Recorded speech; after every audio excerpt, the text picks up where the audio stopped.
সহিংসতা মুক্ত স্থানীয় নির্বাচন কবে দেখা গেছে সেটি এখন বড় প্রশ্ন। বিশেষ করে নির্দলীয় থেকে দলীয় প্রতীকে ভোট হওয়ায় গত দশকে এই মাত্রা বেড়েছে।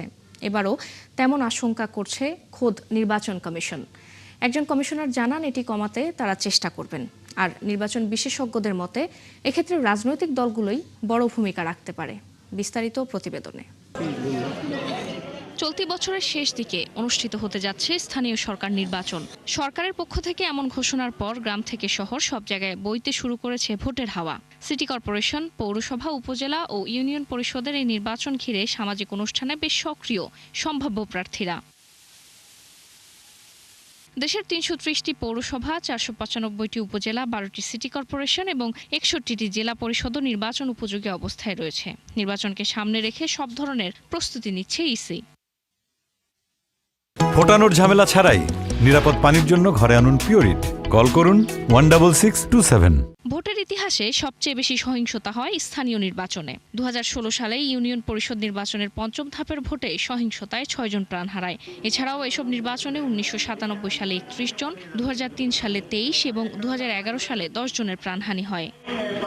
এবারও সহিংসতার আশঙ্কা করছে নির্বাচন কমিশন, আর তা কমাতে বেশ সচেষ্ট তারা। নির্দলীয় হলেও আমরা অনুভব করতেছি যে আমাদের দেশে কিছু সমর্থন থাকবে, কোনো পলিটিক্যাল পার্টির সমর্থন থাকবে এবং ইতিমধ্যেই বিভিন্ন রাজনৈতিক দল তাদের ক্যান্ডিডেট তারা ঘোষণা করেছে।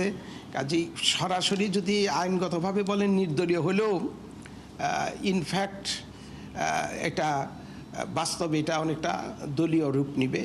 কাজে সকল দলের প্রতি আমাদের আহ্বান থাকবে যে আমরা ভোটের সংস্কৃতিতে একটা পরিবর্তন আনতে চাই। ভোটের সংস্কৃতি যে ইতিমধ্যে যে ধরনের আমাদের কলুষিত হয়ে গেল, সে থেকে আমরা মুক্ত হতে চাই।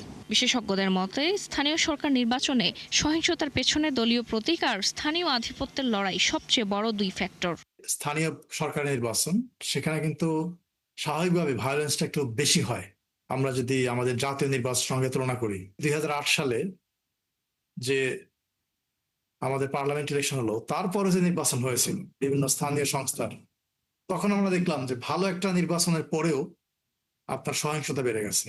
তার মতে সহিংসতা কমাতে বড় ভূমিকা রাখতে পারে রাজনৈতিক দলগুলোই। শুধুমাত্র কমিশনকে কেয়ারফুল হলে হবে না, গভর্নমেন্টের সহায়তা লাগবে, পলিটিক্যাল পার্টির সহায়তা লাগবে, যারা প্রার্থী তাদের সহায়তা লাগবে। অর্থাৎ তারা প্রত্যেকেই যদি যার যার অবস্থান থেকে যে আচরণ বিধিমালা আছে, যে নিয়ম কানুনগুলো আছে, যে বিধিবিধানগুলো আছে, সেগুলো মেনে চলে, তাহলে কিন্তু এই যেটা বললাম আমরা, যে সহিংসতার সংখ্যাটা, এটা কেটে যাবে। ইউপি নির্বাচনের মধ্য দিয়ে শুরু হতে পারে এবারের স্থানীয় সরকার নির্বাচন। ফারজানা আক্তার, ৭১, ঢাকা।